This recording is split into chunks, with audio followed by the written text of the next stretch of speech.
Hello, and welcome to this terrain tutorial on how to build a medieval outbuilding. Most of the materials used here are included in our DIY hobby kit sold in store. All you need to get started is some PVA glue, paints, and a little bit of creativity. Firstly, mark down the foundations of your building, referencing any detail that you wish to include, such as windows, doors, and paths. I recommend offsetting your foundations a little bit from how the base is shaped. This helps to give the finished terrain a naturally placed effect that goes a long way for modular terrain. Here, I'm using a 3mm plywood base included in the DIY hobby kit, and I recommend a similar grade of wood for your project. Plywood is easy to cut and shape, and will not warp for terrain of this nature.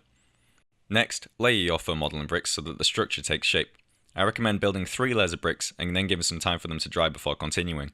Depending on the PVA glue that you're using, this could be between 15 minutes and an hour of wait. Though, if you're impatient like me, you can just go ahead and build the whole thing in one, but expect to have to fill around a little bit with the bricks so that the structure keeps a proper shape. No worries if any odd brick sticks out, and desirably, you can always trim it down later. Here, I have used 2 matchsticks on each window to represent crossbeams. Next, for the roof, you're going to want to create a frame. I recommend using foam board as it's light and easy to manipulate. Our DIY hobby kits come with 5mm foam board sheets. Once the frame has dried, attach it to the walls. For the outbuilding's door, I've trimmed some of the sticks included in our kit so that they're half their width. I've also scoured the remaining sticks to give them a rough, grainy texture. For the roof thatch, I'm using an inexpensive, common kitchen sponge. Cut your sponge into thin slices and layer it onto your roof frame. Dip each slice of foam into PVA glue water solution so that it is completely soaked before applying. This means that once dried, the sponge will be rough and durable.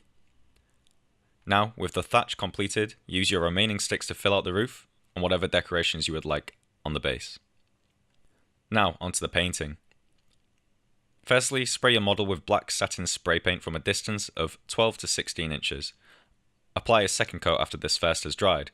I must admit that, in hindsight, I wish I'd sprayed the inside of the model before attaching the roof, but I did manage to get it through the windows. Do not spray the roof as strongly as the walls, we want some of the yellow of the foam to show through in the finished product.